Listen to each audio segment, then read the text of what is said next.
आनंद प्राप्त करने के अचूक उपाय। तो चलिए जानते हैं वो उपाय क्या क्या। आनंद कोई ऐसा तत्व नहीं है जिसे आप धन देकर बाजार से खरीद सके अथवा बाग के किसी हरित पोषित खेत से काट सके, या वातावरण में नहीं उगता है, ना वृक्षों की झूमती हुई लतिकाओं पर ही लगता है।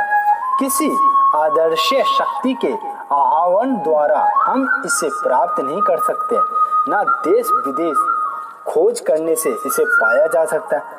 आनंद का संबंध हमारे उस कार्य समूह से है जो हमें आनंद भूति प्रदान करता है। यह हमारा शरीर और शरीर में विशेषता मस्तिष्क है।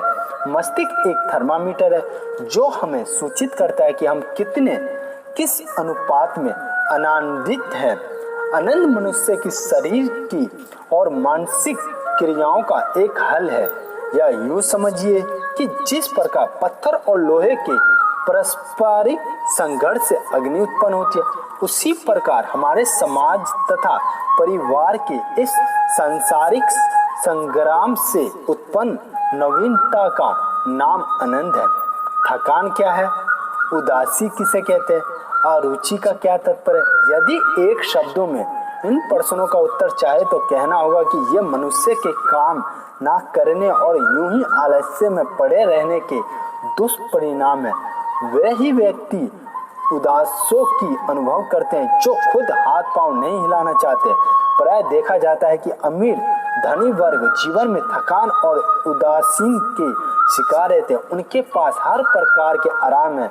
चलने के लिए मोटर गाड़ी, आलीशान कोठियां, सुंदर वस्त्र और सुस्वाद भोजन। एक आवाज पर अनेक नौकर उपस्थित हो जाते हैं। खुद कुछ करने को है ही नहीं, फिर आनंद कैसे प्राप्त हो सकता है? सच माने काम न करने से भी एक प्रकार की थकान उत्पन्न होती है जो मनुष्य की सर्जनता शक्तियों को पगु बनाकर एक प्रकार की उदासी से भर देती है।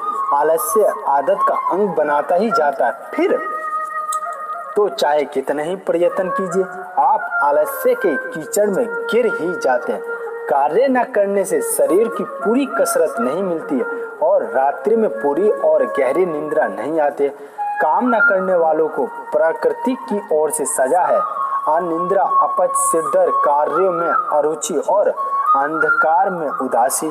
मन नहीं लग रहा है, ये उक्ति उन व्यक्तियों की है जिन्हें करने के लिए कोई कार्य नहीं, जो निठल्ले और बेकार है, ना काम करने के पाप के भागी है, जिनका जीवन जंग लगी हुई कुल्हाड़ी की तरह बेकार और कुंठित हो गया है। आनंद एक प्रकार की आभा है जो निरंतर कार्य करने वाले की मुस्कान से प्रकट होती है। एरोन बार नामक एक लेखक ने कहा है, मैंने अपने जीवन के ऐसे कर्म बनाए हैं कि मैं अपने व्यापार में आनंद ढूंढूं और हर आनंद को व्यापार बना लूं। वस्तुत मैं जो भी छोटा बड़ा काम हाथ में लेता हूँ ऐसे ही जी लगा कर करता हूँ, उसी में मुझे आनंद आने लगता है। कभी आनंद के क्षणों में बहुमूल्य कार्य भी कर डालता हूँ। मैंने आनंद और कार्य में समझौता कर लिया है।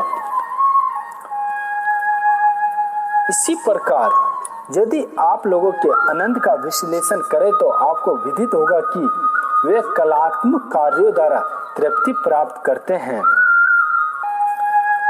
इसी प्रकार से बहुत लोगों का कहना है कि पहले मेहनत करके शरीर को कष्ट दो, जी तोड़ कर श्रम करो, जिसके फलस्वरूप प्रकृति आपको अच्छी भूख, मजबूत स्वास्थ्य और गहरी निद्रा प्रदान करेगी।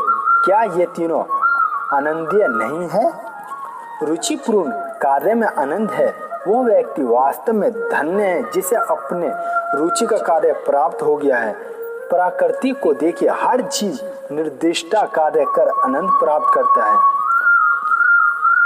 फुदकती हुई चिड़िया, हरिण, बंदर, गाय, बकरी आदि सब प्राप्त से सायकाल तक कुछ ना कुछ परिश्रम करते रहते हैं।